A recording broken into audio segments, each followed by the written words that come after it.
Deep in the vaults of a centuries-old library, hidden behind ironclad doors, lies a book so massive, so bizarre, that its very existence defies explanation. This isn't just any manuscript, it's the Codex Gigas, known to history as the Devil's Bible, weighing as much as a full-grown man, stretching nearly 3 feet in height, and bound in eerie, weathered leather. This tome has haunted imaginations for over 800 years. But its size isn't what sends chills down the spines of those who dare to study it. It's the legend whispered in the shadows that this book wasn't penned by human hands at all, but by the devil himself. Picture this: a lone monk trapped in a stone cell, desperate to atone for an unspeakable sin. The story goes that in a single night, with no sleep, no food, and no rest, he completed this monstrous manuscript, a feat so impossible it could only have been achieved with supernatural help. In exchange for his soul, the devil allegedly lent his hand, leaving behind not just a book, but a relic steeped in darkness. Its pages contain everything from ancient medical remedies to forbidden spells, but it's the infamous full-page portrait of the devil that stops most readers cold. His twisted grin, his clawed hands, his piercing eyes, they seem to follow you, as if the image itself is alive. What could drive someone to create such a thing? Was it truly a pact with evil, or is there a more human story buried beneath the myths? For centuries, scholars have debated the origins of the Codex Gigas, peeling back its layers like detectives unraveling a crime. Some say it's a work of devotion, others a cry for help, and a few still believe it's a cursed object best left unopened. But one thing's certain: this isn't just a book. It's a gateway to a world where history and horror collide, where the line between faith and fear blurs. So if you're ready to step into the shadows to uncover the secrets of the Devil's Bible, then let's begin, because the truth behind this mysterious manuscript is stranger than any legend. Standing at an astonishing 3 feet tall and nearly 2 feet wide, the Codex Gigas isn't just a book. It's a physical behemoth, a relic of medieval craftsmanship that defies expectations. Weighing as much as a small adult at over 165 pounds, this manuscript is so massive that legend claims it once took 2 people just to lift it. Imagine the sheer effort required to produce such a thing in an era before industrial tools, when every stroke of ink, every stitch of binding was done by hand. The pages themselves are a testament to staggering labor made from vellum, a fine parchment crafted from animal skins. Historians estimate that creating this single manuscript would have required the hides of at least 160 donkeys. That's an entire herd, painstakingly prepared, stretched, and cured to form the smooth, durable surface that still survives today. And then there's the ink, gallnut iron, rich and dark, mixed with pigments that have somehow resisted fading for centuries. The precision of the script is almost supernatural, with each letter meticulously formed, each line perfectly spaced. But perhaps the most striking feature isn't just its size or materials, it's the book's spine. Bound in thick wooden boards and wrapped in weathered leather, the cover alone tells a story. Over time, the binding has darkened, cracked, and absorbed centuries of history, yet it still holds firm, protecting the secrets inside.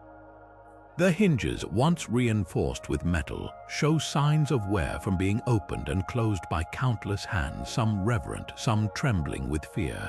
This wasn't just a book meant to sit on a shelf. It was meant to awe, to intimidate, to command respect, and even now, centuries later, it still does. The Codex Gigas isn't merely a manuscript, it's a monument, a relic of a time when books were more than just words. They were symbols of power, of knowledge, and in this case, perhaps even of something darker. Open the Codex Gigas, and you're not just flipping through pages, you're stepping into the mind of the Middle Ages, where religion, science, and the occult collided in dizzying ways. At first glance, this massive book seems like a straightforward copy of the Latin Vulgate Bible, the official scripture of medieval Europe. but turn a few more pages and the contents take a sharp turn into the unexpected.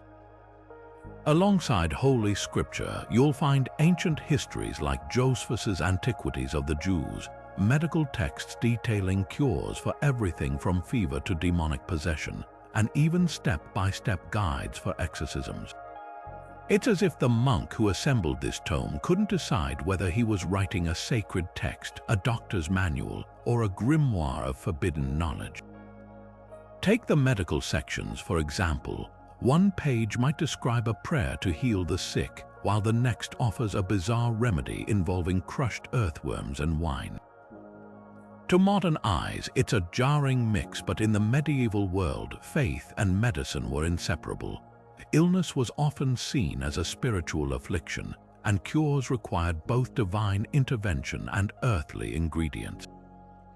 Then there are the so-called magical formulas, spells meant to ward off evil or summon protection. Some are simple prayers, but others border on the occult, invoking saints and angels in ways that would have made the church uneasy. And then, of course, there's the infamous Devil's Portrait, a full-page, haunting illustration that seems to leap from the parchment. But what's truly fascinating is its placement. It sits directly opposite a depiction of the heavenly city, a stark contrast between salvation and damnation. Was this a warning, a temptation, or simply a reflection of the medieval obsession with the eternal struggle between good and evil? This isn't just a random collection of texts. The Codex Gigas is a snapshot of an era when knowledge had no boundaries, when a single book could contain the Word of God, the wisdom of ancient historians, and the whispers of magic.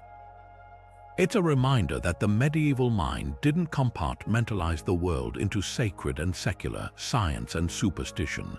To them, it was all part of the same mysterious, interconnected universe. And that's what makes the Devil's Bible so extraordinary, not just its size or its legends, but the way it captures the boundless curiosity and deep fears of the people who created it. Among the countless pages of the Codex Gigas, one illustration stands out so vividly that it has overshadowed nearly everything else in the manuscript: the chilling, full-page portrait of the devil himself. Towering over the parchment, this figure is rendered in stark, unsettling detail. Curled claws gripping the edges of the frame, coiled horns arching from his brow, and a grin so unnerving it feels less like ink and more like a living sneer. His skin is tinted an eerie green, a hue rarely used in medieval art, making him seem almost otherworldly against the parchment's aged cream. But what truly arrests the eye are those eyes, piercing, hollow, staring directly at the viewer as if aware of their presence across 8 centuries. This wasn't just decorative artwork. In the context of medieval Christianity, such an image carried immense weight. The devil wasn't a metaphor or a superstition. He was a very real, very present threat, the embodiment of sin and deception. Placing him on a full folio opposite an illustration of the heavenly city created a deliberate visual clash: salvation on one side, damnation on the other. Some scholars argue this was meant as a spiritual warning, a medieval memento mori to remind readers of the stakes of their choices. Others, though, note the almost theatrical flair of the depiction, the way the devil's posture seems to burst from the page, how his expression teeters between menace and mockery. Was this a monk's attempt to confront his own fears, or something more unsettling? The portrait's cultural impact has been enormous. Over the centuries, rumors spread that the image had supernatural properties, that it could induce nightmares, that the green pigment darkened in the presence of sinners, even that the devil's eyes followed viewers as they moved. These tales turned the Codex Gigas from a mere curiosity into an object of dread, fueling stories of the manuscript being cursed or haunted. It didn't help that the book's sheer size and the near-impossible timeline of its creation, completed, as legend claims, in a single night, lent credence to whispers of infernal intervention. Yet the illustration also reveals a paradox. For all its fearsome reputation, this devil isn't the triumphant ruler of hell seen in later Renaissance art. He's isolated, confined to the page, almost trapped by the very book he supposedly helped create. Some art historians suggest this reflects a distinctly medieval view of evil, powerful, yes, but ultimately bounded by divine order. Whether it's a masterpiece of religious teaching, a psychological projection, or something far stranger, one thing is clear: this image has transcended its origins. It's no longer just part of a manuscript, it's a cultural icon, a symbol of humanity's enduring fascination with the line between the sacred and the profane. And for those who dare to meet its gaze, the question lingers: is this the work of a penitent monk, or a relic of something far older and far darker? The legend of the doomed monk is woven so deeply into the history of the Codex Gigas that it's impossible to separate the book from its cursed creator. According to the tale, a Benedictine monk, often called Herman the Recluse, committed a sin so grave that his brothers sentenced him to be walled alive inside his monastery cell. But as the bricks were being laid, he made a desperate bargain: spare his life, and he would produce a book containing all human knowledge in a single night. The monks, skeptical but intrigued, agreed. What unfolded next was either a miracle or a nightmare. As midnight approached, the monk began to write, not with the slow, deliberate strokes of a scribe, but with feverish speed, his quill scraping across the vellum like a man possessed. The candles burned low, their wax pooling like tears, yet his hand never faltered. When dawn finally broke, the book was complete, but the monk was not alone. The devil himself had appeared, his likeness now etched into the pages, a permanent witness to their unholy pact. This story didn't emerge in a vacuum. Medieval Europe was a world where faith and fear walked hand in hand, where every misfortune, plague, famine, even a failed harvest, could be seen as divine punishment. The idea that a man might turn to evil to escape his sins wasn't just a cautionary tale, it was a reflection of the era's deepest anxieties. The Church taught that salvation was fragile, that temptation lurked in every shadow, and the devil was always waiting to claim the weak.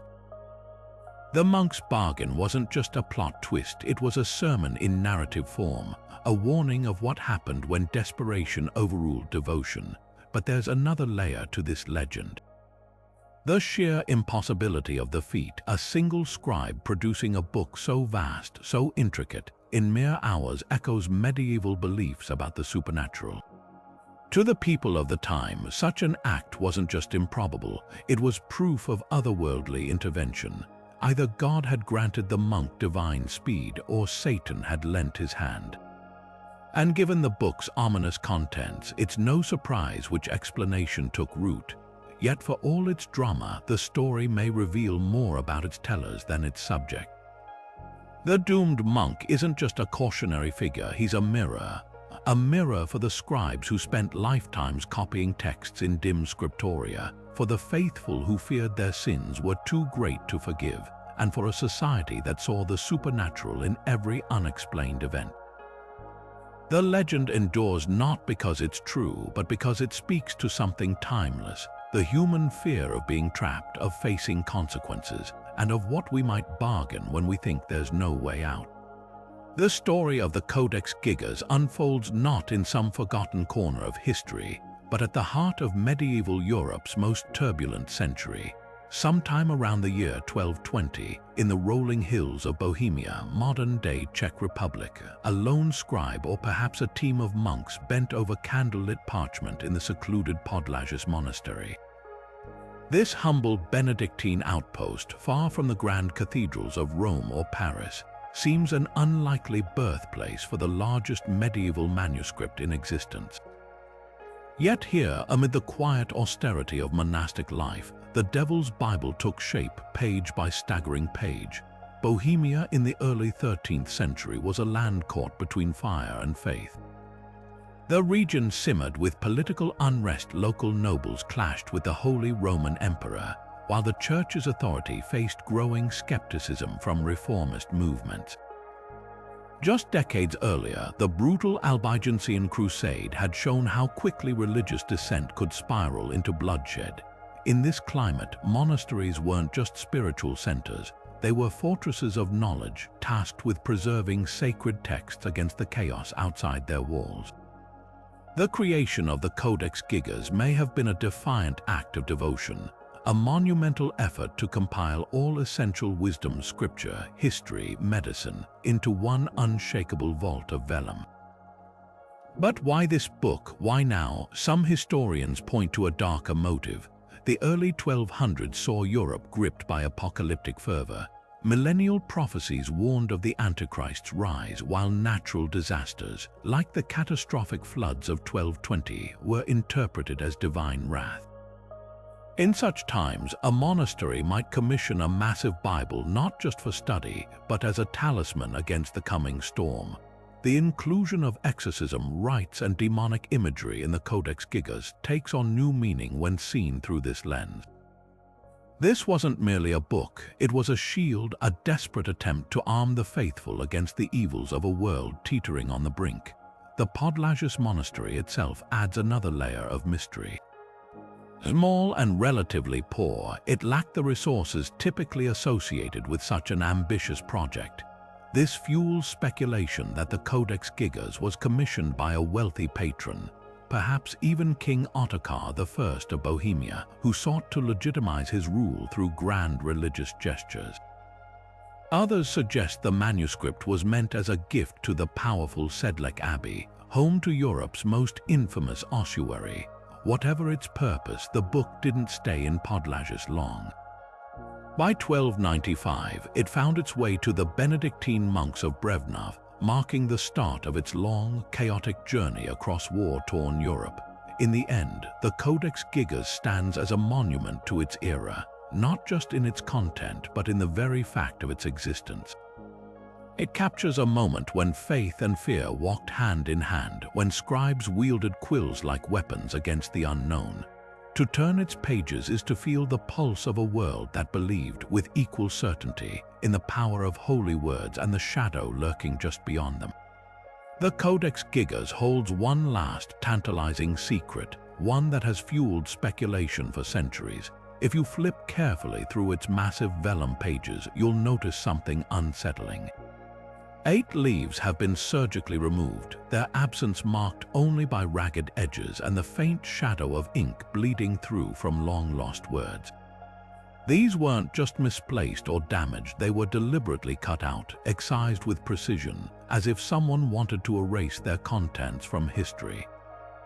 What could have been so dangerous, so incendiary, that it warranted such drastic censorship? The most persistent rumor ties the missing pages directly to the book's infernal reputation. Some believe they contained full satanic rituals, spells, or invocations too potent, too unholy to be left intact. Others suggest they held a forbidden confession from the monk who allegedly made the pact, detailing the exact terms of his bargain with the devil.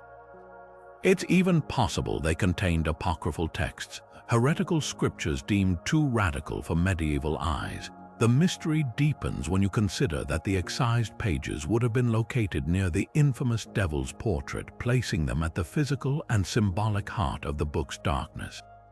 Who could have done this? The list of suspects reads like a medieval thriller. One theory points to zealous church officials, purging anything that smacked of occultism during the Inquisition's peak.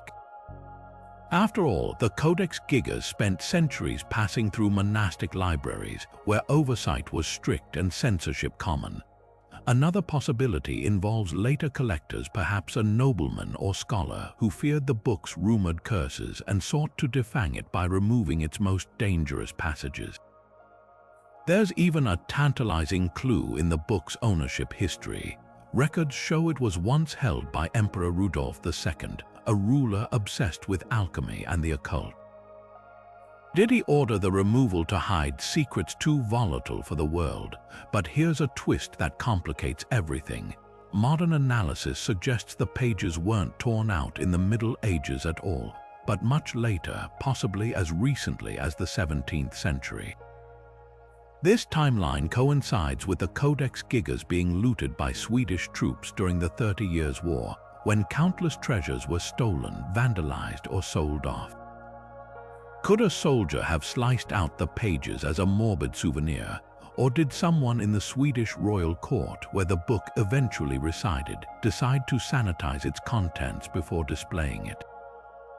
The truth may never be known. Those missing pages now exist only in whispers, their secrets lost to time, leaving us with nothing but questions. Were they destroyed to protect the faithful, hidden away in some private collection, or do they still exist somewhere waiting to be found? Until then, their absence is a silent reminder. Even the most monumental books can't escape the scars of history, and some mysteries refuse to stay buried. Modern forensic techniques have peeled back layers of the Codex Gigas, revealing secrets invisible to the naked eye. Analysis of its ink, a deep, enduring black, unlocked the first clue. Scientists identified it as iron gall ink, a medieval staple made from crushed oak apples mixed with iron salts. But what set this ink apart was its consistency. Every page, from the first to the last, bears identical chemical signatures, pointing to a single batch meticulously prepared and used without variation over what must have been years. Then there are the pigments, vibrant blues and reds that still gleam after 8 centuries. The blue, reserved for sacred initials and elaborate borders, was ground from lapis lazuli, a gemstone mined only in distant Afghanistan. In the Middle Ages, this ultramarine pigment was worth its weight in gold, traded along perilous Silk Road routes before reaching European scriptoria. Its presence in a Bohemian monastery's manuscript suggests either astonishing wealth or a patron of immense influence. Red hues, derived from cinnabar and lead, carried their own risks. These minerals were toxic, requiring scribes to work with trembling care. But the most startling revelation came from handwriting analysis. Every letter, every stroke across the Codex's 322 pages bears the unmistakable quirks of a single scribe. The consistency is uncanny. The way certain letters slant, the pressure of the quill, even the spacing between words. Experts estimate this uniformity would demand at least 25 to 30 years of continuous work, a lifetime dedicated to one monumental task. Here's where science collides with legend. The single scribe theory dismantles the myth of the book's overnight creation, yet it raises new mysteries. How did one monk maintain such disciplined precision over decades? Was he a hermit shielded from the outside world, or part of a hidden tradition of master scribes? And why would someone commit their entire life to a project never meant to leave the monastery walls? The answer may lie in the scribe's own hand. Close examination reveals subtle shifts, slight tremors in later sections, variations in ink density suggesting fatigue or aging. These human traces, frozen in vellum, tell a story far more compelling than any pact with the devil. The story of a real person bending over parchment year after year, driven by something beyond fear or superstition. Perhaps devotion, perhaps obsession, or perhaps something we'll never fully understand. This isn't just a book crafted by one scribe. It's a fingerprint of a mind that refused to let time erase its work. And in that way, the Codex Gigas achieves something even more extraordinary than legend. It proves how one determined hand can defy the centuries.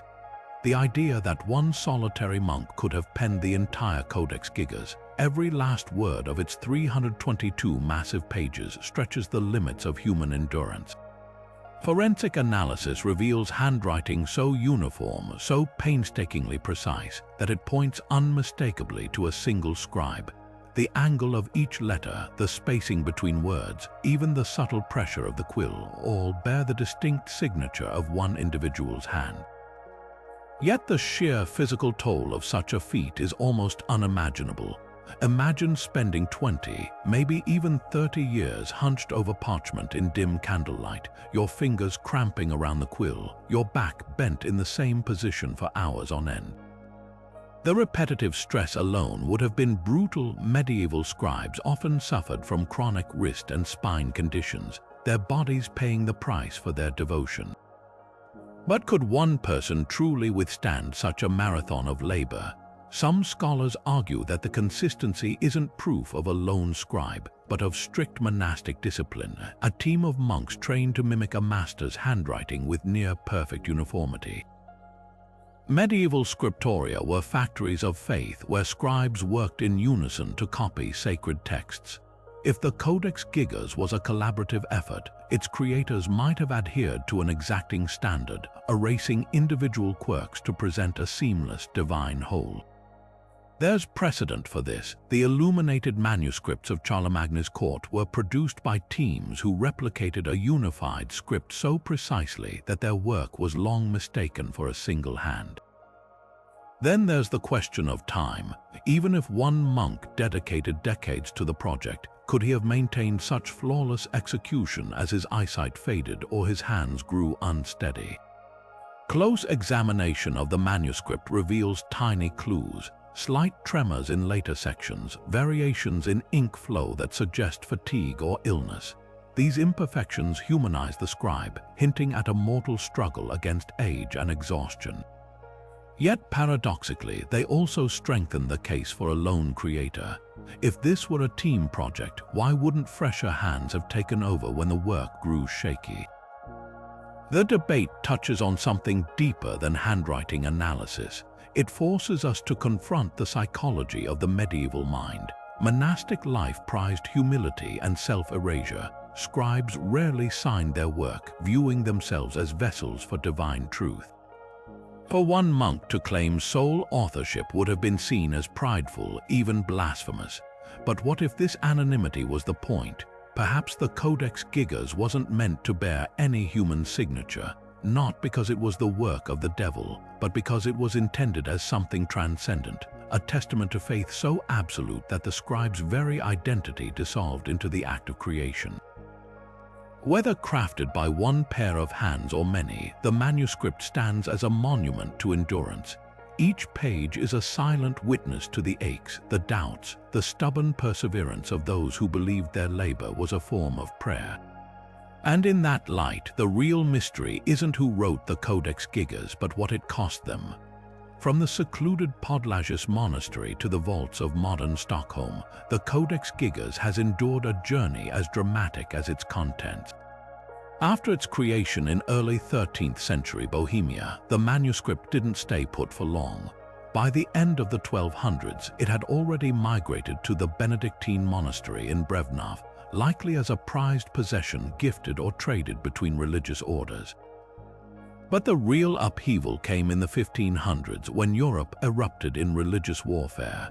As Protestant and Catholic armies clashed, monasteries became targets, their treasures seized or destroyed.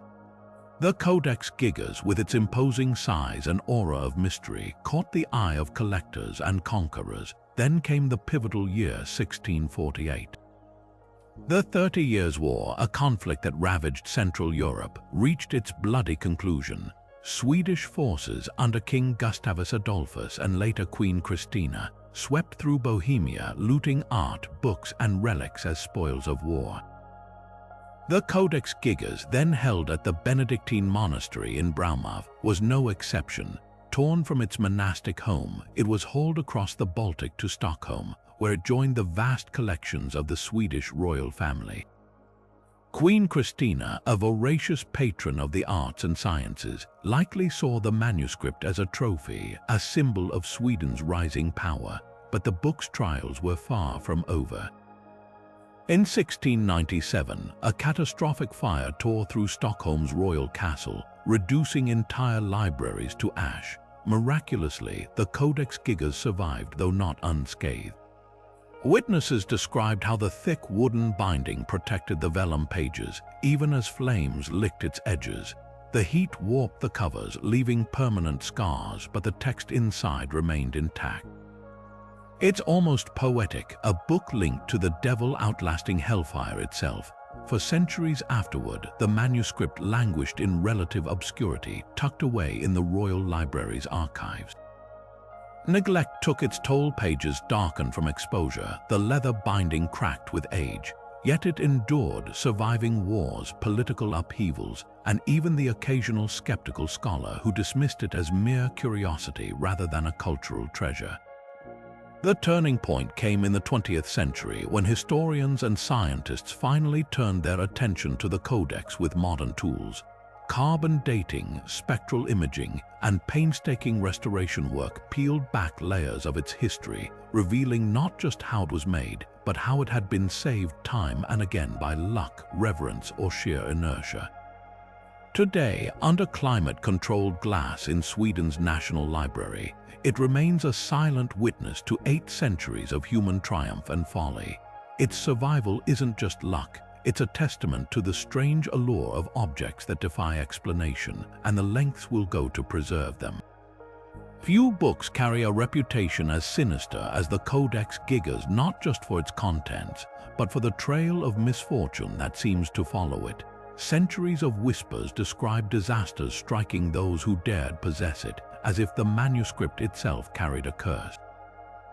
But how much of this is fact, and how much is the power of suggestion weaving its own dark tale? Take the Great Stockholm Fire of 1697. Flames engulfed the royal castle, consuming irreplaceable treasures, yet the Devil's Bible survived, its charred edges serving as grim proof of its brush with destruction. Some saw this as miraculous, others claimed it was the book's infernal origins shielding it. The fire killed dozens and left the city in ruins, but the Codex emerged unscathed, as if death had passed it by.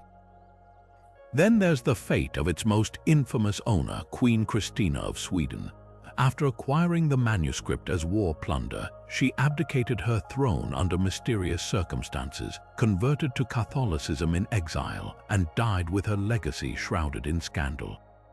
Coincidence or consequence, even in modern times, the pattern persists. A 19th-century scholar studying the manuscript allegedly fell ill after transcribing its passages, his fever spiking the moment he reached the devil's portrait. Archivists handling the book report unexplained chills, and one conservator swore the temperature in her workspace plummeted each time she turned its pages. Skeptics dismiss these accounts as hyperactive imaginations fueled by the book's macabre legend, but it's hard to ignore the sheer volume of eerie anecdotes. Perhaps the most chilling incident occurred during World War II. As Nazi forces swept through Europe, Hitler's occult-obsessed officers sought out artifacts like the Codex Gigas, believing their power could tilt the war. The manuscript was hastily evacuated from Prague to a remote monastery for safekeeping. The monastery was later raided, its monks interrogated, yet the book remained untouched, as if even the Nazis feared to claim it.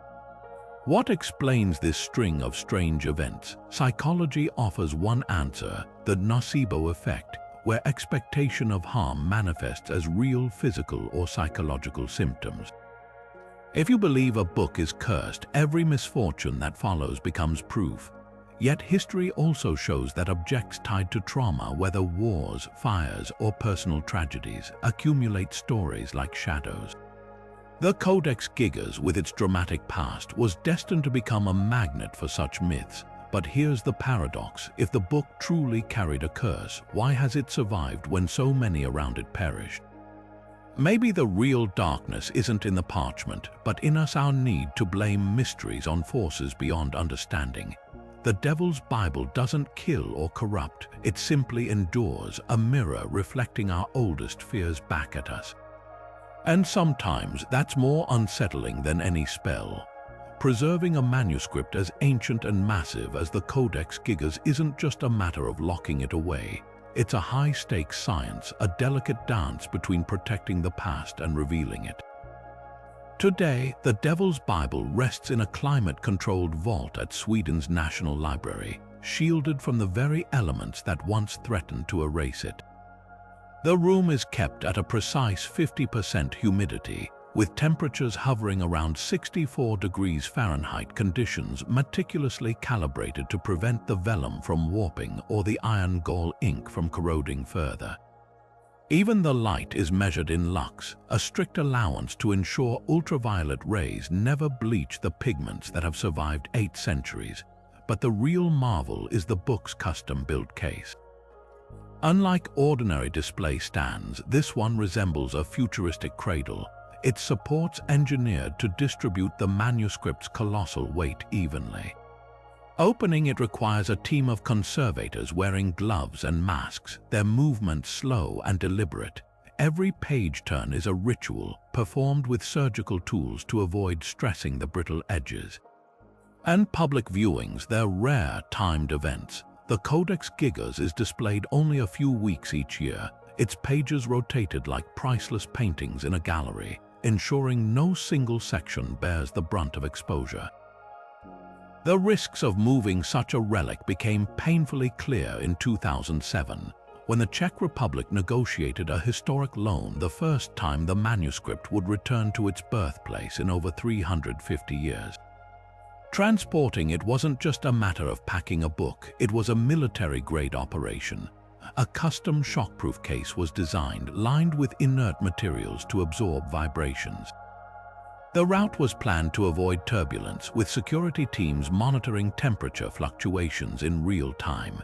Even the transport vehicle was a fortress on wheels, its suspension modified to glide over bumps. And then there was the insurance policy, a figure so staggering it remains classified, though experts estimate it could rival the value of a Rembrandt. When the Codex finally arrived in Prague, the spectacle was surreal. Visitors lined up for hours, some whispering prayers, others clutching cameras, all drawn by the eerie allure of a book that had defied time. Yet behind the scenes, conservators held their breath. Every second it spent outside its controlled environment was a gamble. The loan lasted just 4 months, long enough to stir national pride, but short enough to minimize damage. What few realize is that these efforts aren't just about preserving parchment. They're about safeguarding a bridge between worlds, a tangible connection to an era when faith and fear, science and superstition were etched onto the same page. The Codex Gigas has survived fire, war, and legend. Now, its greatest adversary is time itself, and the fight to outlast it has become as extraordinary as the book's own twisted origins. Buried in the Codex Gigas among psalms and scripture lie instructions that seem pulled from another world entirely. Step-by-step guides for driving out demons, curing seizures with whispered prayers, even concocting potions from crushed pearls and wolf's blood. These passages blur the line between medicine and magic, a reminder that in the medieval mind, illness and evil spirits were often one and the same. Take the cure for epilepsy, described with eerie specificity. The patient must drink wine mixed with ashes from a burned manuscript of the Gospel, while a priest chants verses from the Book of Revelation. To modern eyes, it reads like superstition. But in an era when seizures were seen as evidence of demonic possession, this ritual wasn't just symbolic. It was cutting-edge treatment, blending spiritual authority with tangible ingredients believed to carry divine power. The exorcism rites are even more unsettling. One lengthy passage details how to trap a demon by invoking the names of archangels, then sealing it inside a circle of salt, a practice that mirrors folk traditions across Europe. Yet interspersed with these dramatic invocations are oddly practical notes. The text warns that the afflicted might vomit or convulse during the ritual, advising the exorcist to hold them firmly to prevent injury. This juxtaposition of the mystical and the mundane hints at a deeper truth. These weren't just theoretical exercises. Someone, somewhere, was performing these rites, refining them through trial and error. The manuscript's pages bear faint stains, possibly from spilled holy water or the oils used in such ceremonies, silent witnesses to their real-world use. But context changes everything. While some passages appear to be working manuals, others carry the weight of allegory. A spell to ward off the evil eye, for example, calls for writing sacred symbols on parchment and burying them at a crossroads, a near-universal motif in medieval folklore representing choices between salvation and damnation. Was this meant as literal instruction or a metaphor for spiritual vigilance? The Codex's placement of these rituals alongside biblical texts suggests they were seen not as occult art, but as extensions of faith. In a world where the devil was as real as disease, such practices were less about superstition than survival, a way to arm the faithful against invisible threats. The most haunting question isn't whether these spells worked by modern standards, but why they endured. For centuries, copies of these same formulas circulated in monasteries and hospitals, long after the Codex Gigas itself was locked away. Their persistence reveals a profound human truth. When faced with the unknown, we'll reach for any tool, holy or herbal, prayer or potion, to regain control. The Manuscript's strange spells aren't just relics of a credulous past. They're mirrors reflecting our timeless struggle to tame the chaos lurking just beyond the light. That infamous full-page illustration of the devil isn't just a startling image, it's a riddle wrapped in medieval symbolism, one that scholars have debated for centuries. At first glance, the figure seems straightforward. A grotesque green-skinned demon with exaggerated claws, twisted horns, and a leering grin. But look closer and the details unravel into layers of meaning.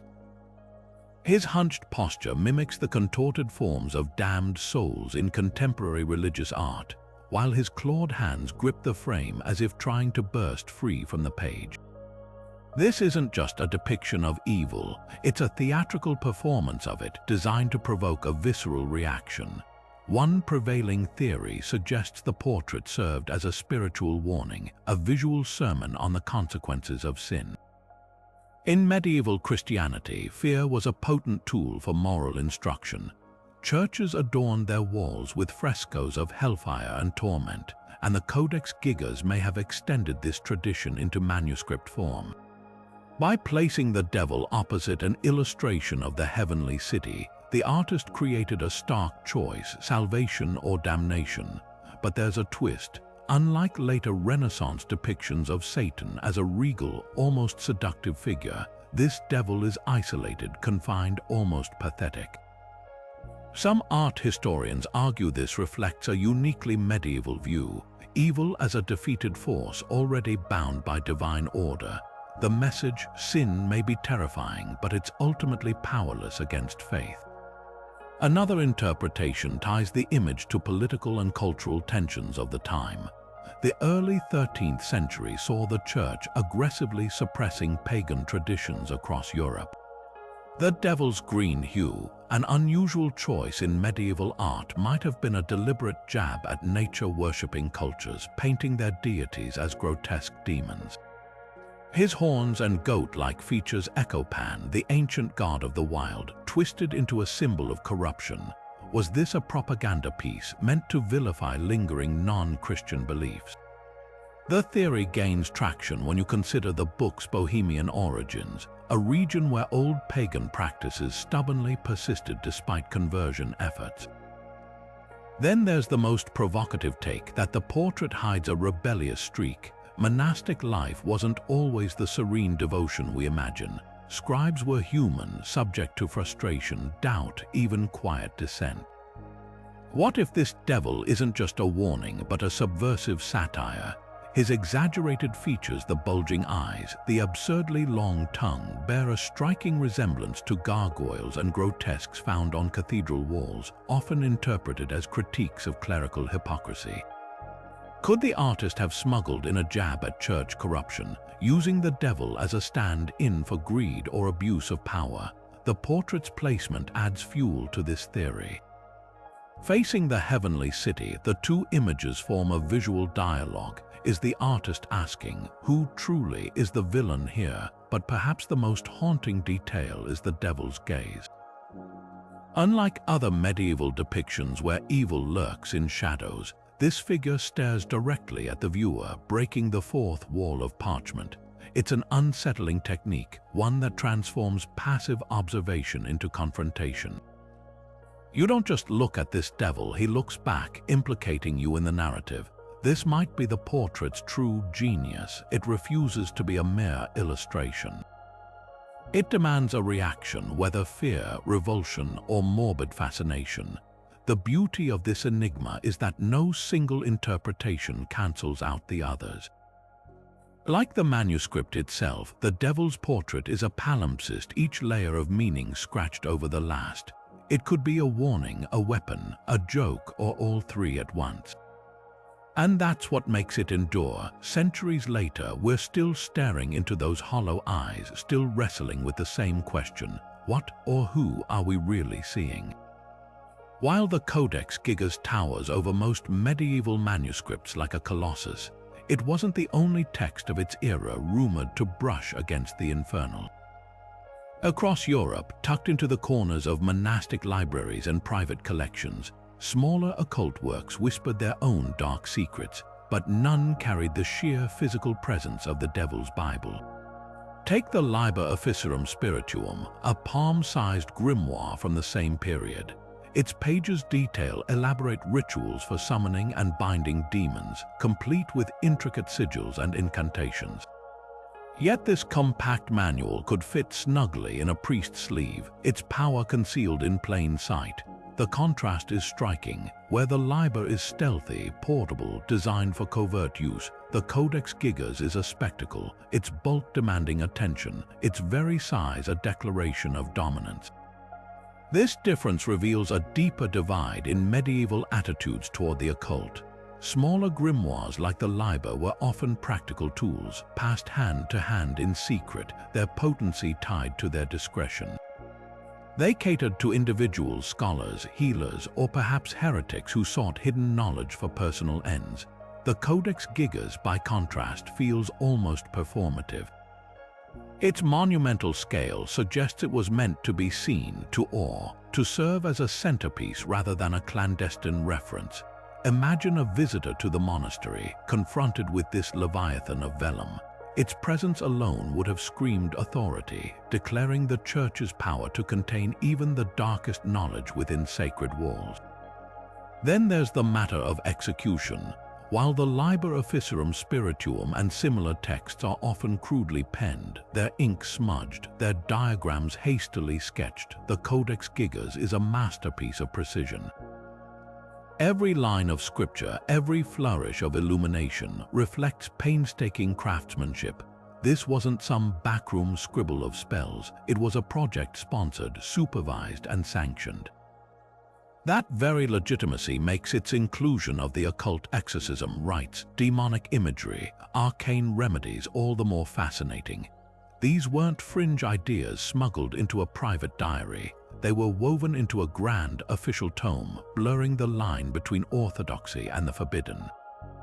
Yet for all their differences, these manuscripts share a common thread: the medieval belief that knowledge, no matter how dangerous, could and should be captured on the page.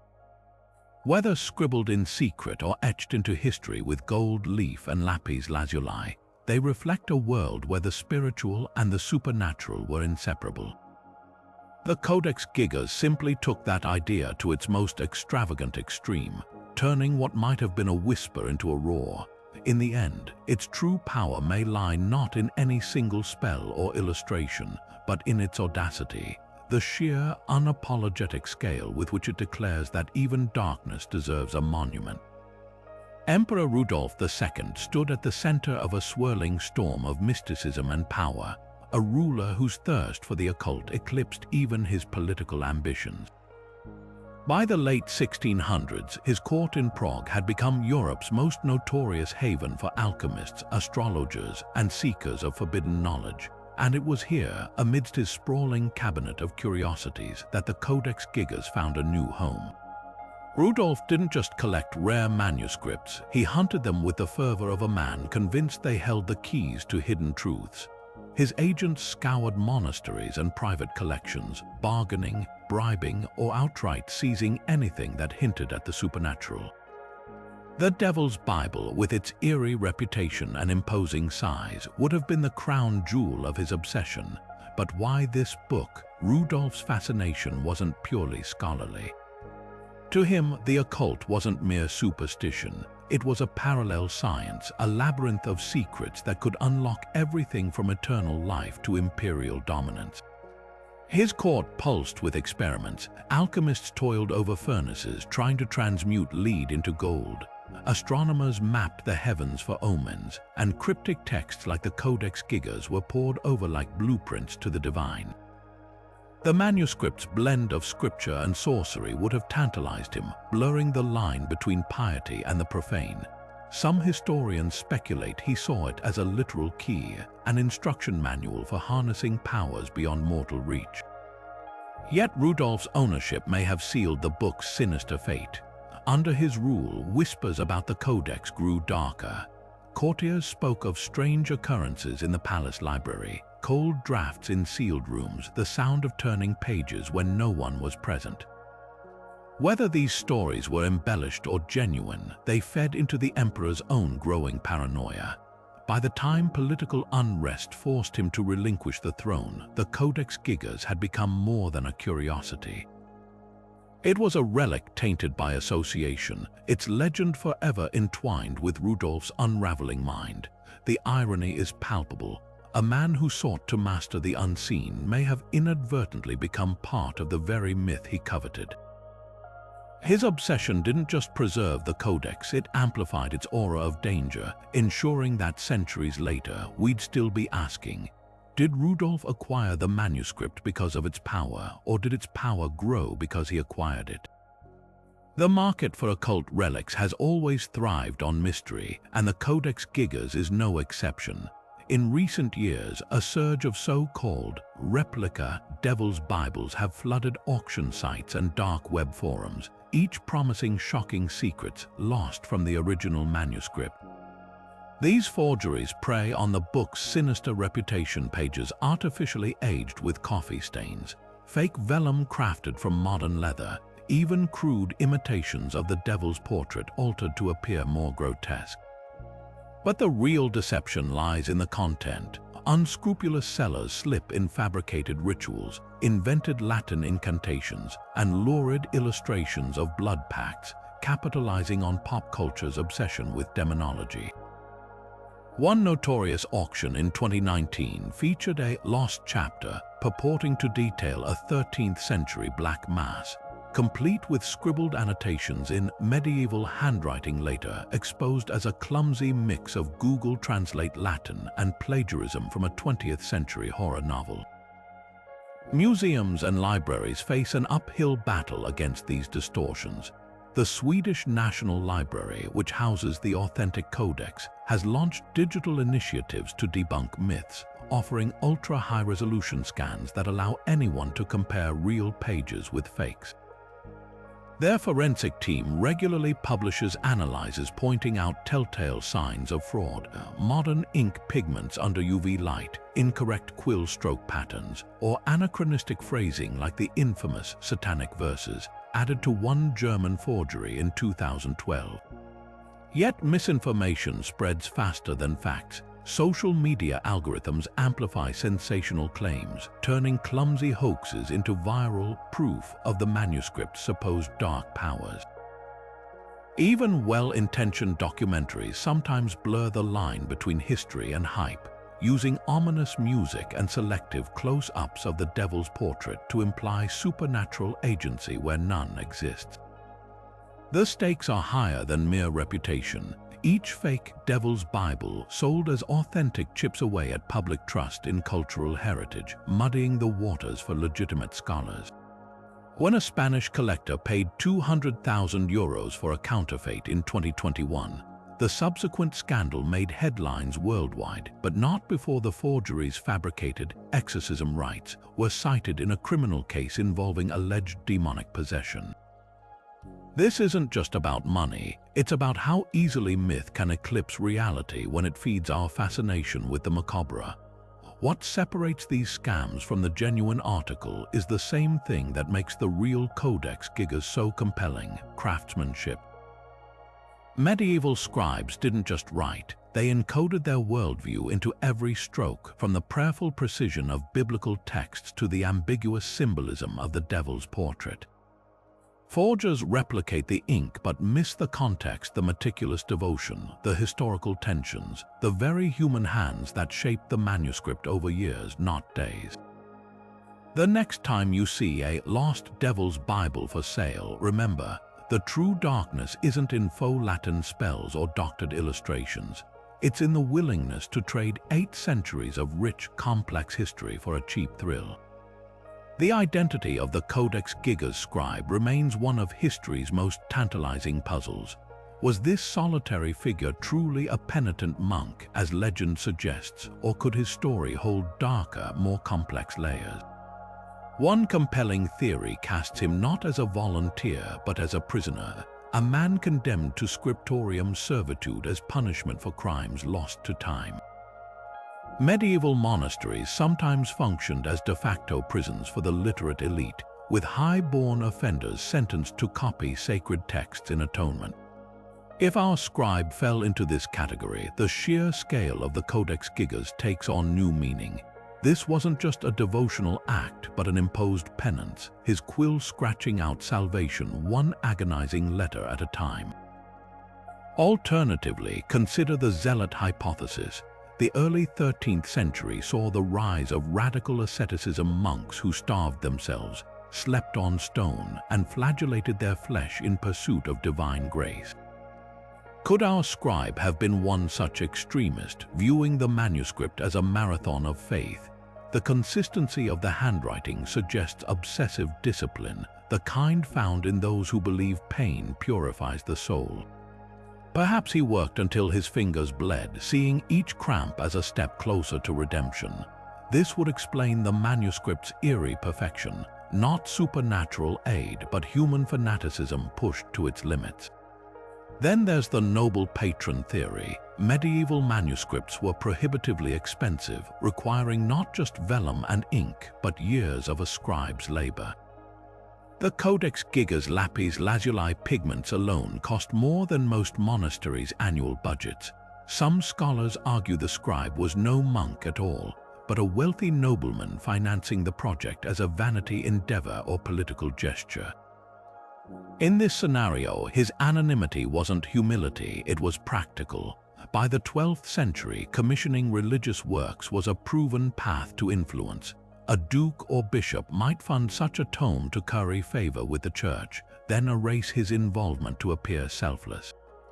The truth may lie in the tension between these roles. Medieval scribes often occupied liminal spaces, part scholar, part laborer, part mystic. Whether prisoner, zealot, or patron, what unites these theories is the manuscript itself, a physical manifestation of devotion so absolute it consumed a lifetime. The scribe's identity matters less than his legacy, that in an age of chaos he chose to create something meant to outlast empires, and in that he succeeded beyond imagining. Beneath the visible ink of the Codex Gigas lies a shadow world, hidden sketches, abandoned drafts, and ghostly traces of words erased by time. Modern imaging techniques have peeled back the manuscript's surface like archaeologists brushing away centuries of dust, revealing secrets the naked eye could never detect. X-ray fluorescence scanning, a non-invasive method that maps the elemental composition of ink, uncovered startling evidence of earlier versions beneath the final text. On several pages, faint outlines of discarded sketches lurk beneath the script, rough drafts of illuminations that were scraped away and redrawn. One such ghostly figure appears beneath the Heavenly City illustration, an angel with outstretched wings, its pose radically different from the final version. Was this a change of artistic vision, or did the scribe reconsider the theological message? Then there's the marginalia, those tiny notes and doodles scribbled in the edges of medieval manuscripts, often revealing the human hands behind them. Multispectral imaging exposed fingerprints in faded brown ink along the lower margins, where a weary scribe may have rested his hand while pondering the next line. More intriguing are the erased annotations, words scratched out so thoroughly they've been invisible for centuries. One such example, discovered near the Devil's Portrait, consists of just 2 Latin letters, M and S. Scholars speculate these could be the remnants of Malleus Satani, hammer of Satan, a phrase sometimes used in exorcism rites. Or perhaps they're the initials of a monk who dared to claim authorship, only to have his identity purged. The most tantalizing discoveries, though, come from the stubs of those 8 missing pages. While the excised folios themselves are lost, advanced reflectance transformation imaging detected traces of ink on the remaining edges, letters cut in half when the pages were removed. One fragment reads "Det Demonis" and of the demon, while another bears the ominous syllable mal, evil or curse. These linguistic breadcrumbs suggest the missing content wasn't just random excisions, but targeted censorship of passages explicitly tied to the occult. But here's where technology meets paradox. The same scans that revealed these hidden layers also disproved some long-held myths. No invisible pentagrams lurk beneath the devil's portrait, no secret ink spells woven between biblical verses. The Codex Gigas, for all its eerie reputation, remains stubbornly, almost disappointingly free of Hollywood-style hidden codes. Instead, what emerges is something far more human, a manuscript marked by revision, doubt, and the quiet struggle for perfection. Every erased line whispers of a scribe second-guessing his work, every corrected letter a testament to the labor behind what we now call legend. These discoveries don't strip the book of its mystery, they deepen it. Because now, we're not just confronting a medieval artifact, we're witnessing the creative process itself, frozen in vellum and ink. The Codex Gigas was never a static relic. It was alive, evolving in the hands of those who made it, just as it continues to evolve under our scrutiny centuries later, and that may be its greatest secret of all. The Codex Gigas has slithered its way from medieval monasteries straight into the heart of modern pop culture, its ominous reputation fueling 1,000 fictional nightmares. Take The Devil's Prayer, a best-selling novel that reimagines the manuscript as a living contract with Satan, its missing pages containing apocalyptic prophecies. The book's protagonist, a rogue nun, races to decode its curses before they unleash hell on Earth, a plot that owes less to history than to the Codex's enduring mythos. But literature is just the beginning. Video games like Assassin's Creed have weaponized its legend, embedding the Devil's Bible in shadowy conspiracies where Templars and assassins battle over its forbidden knowledge. In one memorable mission, players infiltrate a Gothic library to steal the Codex, only to discover its pages pulse with eerie energy, as if the digital incarnation itself might be cursed. Hollywood hasn't resisted the temptation either. Though no blockbuster has yet centered on the Codex, its influence bleeds into supernatural thrillers and horror franchises. The Hellraiser series borrowed its aesthetic ancient books bound in human skin, their text whispering madness, while The Ninth Gate cranked the trope to 11, with Johnny Depp hunting a satanic text that mirrors the Codex's blend of scripture and sorcery. Even children's media isn't immune. Gravity Falls featured a parody called The Journal of Doubles, its massive size and cryptic illustrations a clear nod to the real-life manuscript. What's fascinating isn't just how often the Codex appears, but how consistently it's warped. These adaptations rarely focus on its actual contents, the medical remedies, the historical chronicles. Instead, they amplify the devil's portrait, the missing pages, the whispers of curses. A particularly egregious example is the indie game Black Book, where the Codex becomes a literal spellbook for a witch, its power tied to blood sacrifices. The real manuscript, of course, contains no such rituals, but accuracy isn't the point. Pop culture latches onto the Codex because it embodies something primal, the fear that knowledge has a price, that some truths are too dangerous to uncover. This obsession reveals more about us than the manuscript itself. In an age drowning in information, the idea of a book so potent it could damn or save the world is irresistibly romantic. The Codex Gigas, with its weighty physicality and aura of secrecy, becomes a stand-in for all the mysteries we've lost to Google searches and digitized archives. We don't just want it to be cursed, we need it to be, because a world where the scariest thing in a library is late fees is infinitely less thrilling than one where turning the wrong page might summon a demon. Yet there's a quiet irony in all this. The real Codex Gigas, for all its eerie grandeur, is fundamentally a work of devotion. Its scribe likely saw himself as preserving God's word, not trafficking with darkness. But history, like fiction, loves a good villain, and when given the choice between a monk's labor of love and a Faustian bargain, pop culture will always ink the deal in blood. The fact that the Codex Gigas survived centuries under the watchful eye of the medieval church is nothing short of miraculous, especially when you consider its infamous devil portrait glaring from the pages. In an era when heresy could mean execution and suspicious texts were routinely fed to flames, why would such a blatantly provocative manuscript escape destruction? The answer lies in the complex relationship between faith, power, and propaganda. One theory points to the church's pragmatic side. Rather than seeing the devil's portrait as a threat, clergy may have viewed it as a weapon, a vivid warning against sin, tailor-made for an illiterate populace. Medieval Christianity thrived on visual storytelling. Stained glass windows depicted martyrs' agonies. Frescoes showed hell's torments in graphic detail. The Codex's full-page devil, paired with the heavenly city opposite, fit perfectly into this tradition. It wasn't just art, it was a sermon in parchment, a way to terrify the faithful onto the righteous path.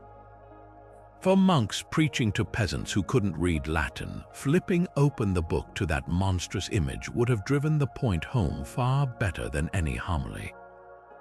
Then there's the matter of prestige. The sheer scale and craftsmanship of the Codex Gigas made it a trophy, a testament to the Church's dominion over knowledge.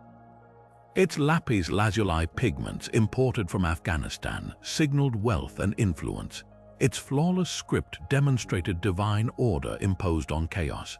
Destroying such a masterpiece would have been like burning a cathedral, unthinkable, even if some details made clerics uneasy. Manuscripts of this caliber were diplomatic tools, gifted to ally monasteries or displayed to intimidate rivals. The devil's presence might have been jarring, but the book's overall message reinforced church authority, blending scripture, history, and medicine into one unassailable monument to orthodoxy. But perhaps the simplest explanation is the most human: curiosity. Medieval clerics were scholars as much as shepherds. The Codex's eclectic mix of biblical texts, medical remedies, and historical chronicles made it a tantalizing intellectual puzzle. For every priest who saw the devil's portrait as a threat, there was likely another fascinated by its herbal cures or its copy of Josephus's histories. The Church has always had a paradoxical relationship with forbidden knowledge, condemning it publicly while hoarding it privately. Think of the Vatican's secret archives, packed with controversial texts preserved for study. The Codex Gigas may have been too strange to destroy, too valuable to discard, a riddle wrapped in vellum that no one dared solve by fire. In the end, the manuscript's survival speaks to a truth darker than any legend. The Church didn't preserve it despite the devil, it preserved it because of him. Evil, after all, is most useful when it's contained, labeled, and put on display. A book that could turn superstition into doctrine, fear into control, was never something to burn. It was something to wield. Among the sprawling Latin texts and vivid illustrations in the Codex Gigas, there's something even more perplexing: strange markings tucked between verses, odd symbols scrawled in the margins, and cryptic notations that defy easy explanation. Some resemble musical notes, others look like alchemical sigils, and a few appear to be nothing more than erratic scratches. But to cryptographers and medieval scholars, these anomalies are anything but random. They could be hidden messages, secret ciphers, or even the scribe's private musings, locked away in plain sight. Take the recurring triangular symbols found near certain biblical passages. Unlike standard medieval punctuation, these sharp, in-kai wedges cluster in groups of 3 or 4, often near descriptions of divine judgment. One theory suggests they were a form of shorthand for the scribe, marking sections to revisit or emphasize. Another, more tantalizing idea posits they represent a cipher, perhaps a numeric code corresponding to letters in the Latin alphabet. Modern codebreakers have tried substitution techniques, treating each triangle as a placeholder for a missing word or phrase, but so far, no definitive pattern has emerged. Then there are the peculiar squiggles resembling early musical notation. Found primarily in the margins of psalms, these marks don't match any known medieval neumes, the symbols used for chant notation. Some researchers argue they're improvisational reminders for liturgical singing, a kind of sonic roadmap for monks who knew the melodies by heart. Others wonder if there's something far older, a vestige of pagan oral traditions repurposed and half erased by Christian scribes. The most contentious mystery, though, lies in a series of faint, grid-like patterns near the book's exorcism rites. These grids, barely visible without magnification, contain tiny dots and dashes arranged in meticulous rows. To some cryptologists, they echo the cipher systems used by medieval diplomats to encode sensitive messages. Could these grids hold decipherable instructions, concealed to protect forbidden knowledge from prying eyes?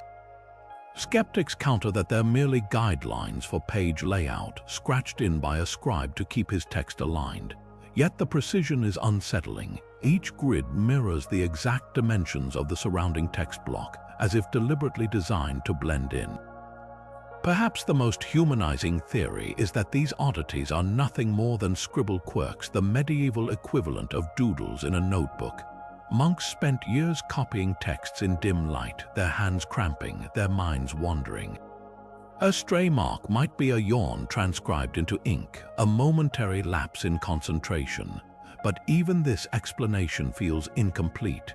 Why would a scribe laboring under such rigid discipline allow such imperfections in a work of this magnitude? That's the enigma of the Codex Gigas. Every oddity, every stray mark forces us to confront the same question.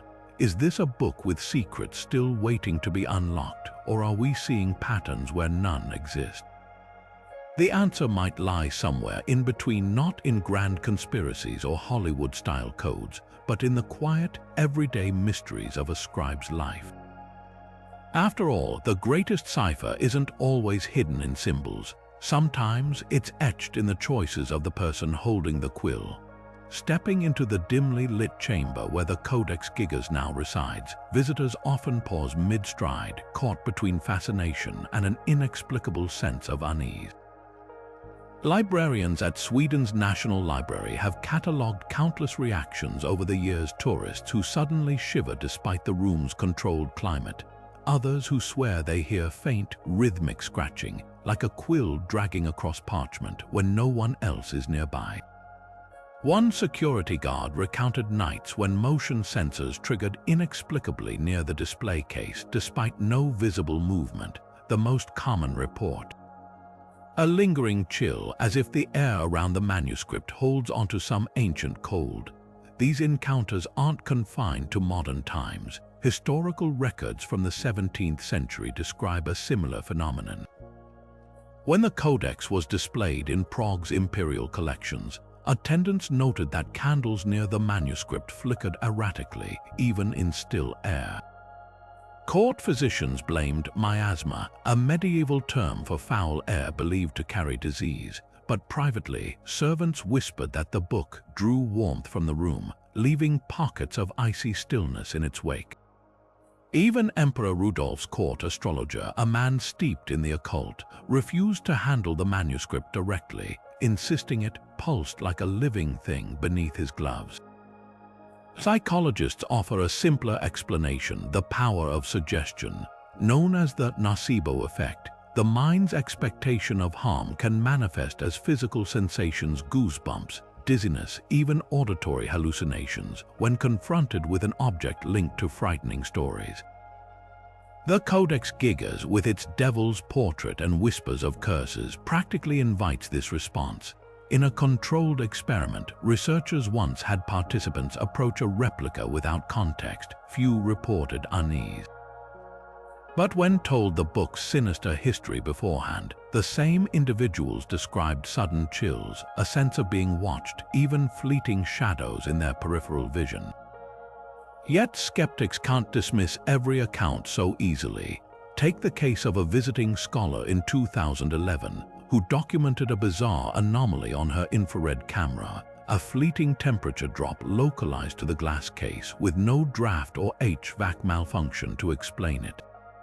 Or the conservator who, while repairing a torn folio, claimed the vellum twitched under her fingers like skin recoiling from a needle. These incidents resist easy categorization, lingering in that ambiguous space where folklore brushes against phenomena we don't yet understand. What's undeniable is the emotional gravity the manuscript commands. Whether through supernatural presence or centuries of accumulated myth, the Codex Gigas has become more than parchment and ink. It's a mirror for our deepest anxieties about the unknown, a Rorschach test in vellum where some see divine warning, others see psychological intrigue, and a few still swear they sense something, or someone peering back. The Codex Gigas carries a reputation so heavy with legend that it's hard to distinguish fact from folklore. Separating truth from tall tales requires a clear-eyed look at what historians, chemists, and paleographers have uncovered versus the myths that cling to its pages like shadows. On one hand, we have verifiable facts. Carbon dating places its creation in the early 1300s. Handwriting analysis confirms a single scribe likely labored for decades, and the vellum's composition matches other monastic manuscripts of the era. These aren't guesses, they're conclusions drawn from microscopes, spectral imaging, and centuries of comparative research. Yet on the other hand, there's the enduring myth of supernatural creation, that the devil himself guided the scribe's hand to finish the book in a single night.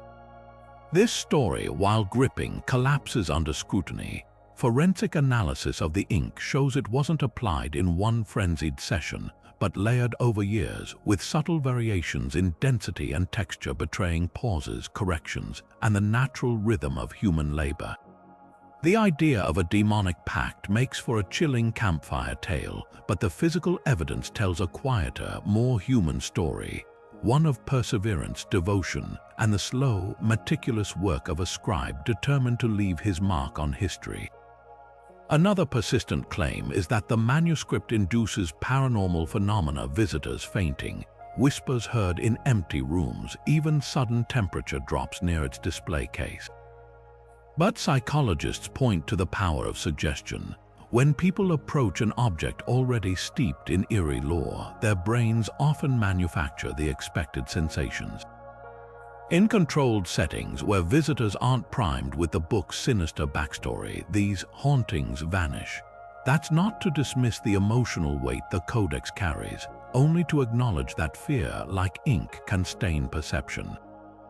Perhaps the most debunked yet stubborn myth involves the missing pages. Wild theories suggest they contained satanic rituals or a confession from the scribe about his infernal bargain. But multispectral imaging of the remaining edges reveals mundane clues, fragments of liturgical text, not arcane spells. The excisions were likely practical, removing damaged folios or outdated medical remedies, not hiding dark secrets. Even the devil's portrait, for all its ominous glare, fits squarely within medieval artistic traditions. Similar grotesques adorn cathedral walls and prayer books across Europe, serving as moral warnings, not invitations to worship evil. What's fascinating isn't just how these myths unravel, but why they persist. The Codex Gigas, like all great historical mysteries, lives in the liminal space between known and unknown. Where gaps exist, imagination rushes in. We crave stories that thrill and terrify, that make the past feel alive with danger. But the real magic of the manuscript isn't in imagined curses, it's in the tangible proof of human ingenuity, the steady hand of a scribe, the resilience of vellum, the quiet defiance of ink against time. The truth may lack the spark of legend, but it holds something far more remarkable, a connection to the hands, minds, and hopes of those who came before us. And in that, the Codex Gigas is more extraordinary than any fiction. 8 centuries after its creation, the Codex Gigas remains a puzzle wrapped in vellum and ink, an artifact that refuses to surrender all its secrets. From the sheer impossibility of a single scribe producing such a massive manuscript to that haunting devil's portrait staring back across the ages, every page whispers questions without answers. Was this the life's work of a penitent monk, a fevered dream of religious obsession, or something more unsettling, a relic touched by forces beyond human understanding? The physical evidence tells us one story: years of meticulous labor, the sweat and strain of a scribe's hand, the careful layering of ink and pigment. Yet the legends tell another, of desperation, of a bargain struck in shadows, of knowledge bought at too high a price. The devil's portrait alone is a riddle that continues to divide scholars. Is it a warning, a satire, or a coded confession? Its placement opposite the heavenly city suggests duality, the eternal struggle between salvation and damnation. But the figure's confrontational gaze feels almost playful, as if the artist winked at future generations while pretending to preach. And what of those missing pages? Were they torn out to protect the faithful, or to hide something too volatile to survive? Modern science can analyze the ink, reconstruct the vellum, even detect erased words, but it can't tell us why someone risked damaging such a monumental work to remove those 8 folios. The cuts are too precise, too deliberate, leaving behind only ghostly traces of ink and speculation. Perhaps the greatest mystery isn't what the Codex Gigas contains, but why it endures. Fire, war, theft, censorship, it has survived them all, as if some unseen hand keeps steering it through history. Today, under glass in Stockholm, it draws visitors who stand before it with the same mix of awe and unease that medieval monks must have felt. There's power in that, not supernatural power, but the kind that comes from confronting the unresolved, from touching, even metaphorically, an object that bridges our world and the distant past. So what do you think? Is the Devil's Bible a masterpiece of faith, a monument to human perseverance, or a warning etched in parchment? The truth might lie somewhere in between, or it might be waiting for someone to finally decode those cryptic marginal notes, those odd symbols hidden between the lines. Until then, the Codex keeps its secrets close, but that's the beauty of it. Some mysteries aren't meant to be solved. They're meant to keep us wondering, searching, and yes, sometimes staring into the hollow eyes of a painted devil, daring us to look away first. Drop your theories in the comments, because after 800 years, the conversation is far from over.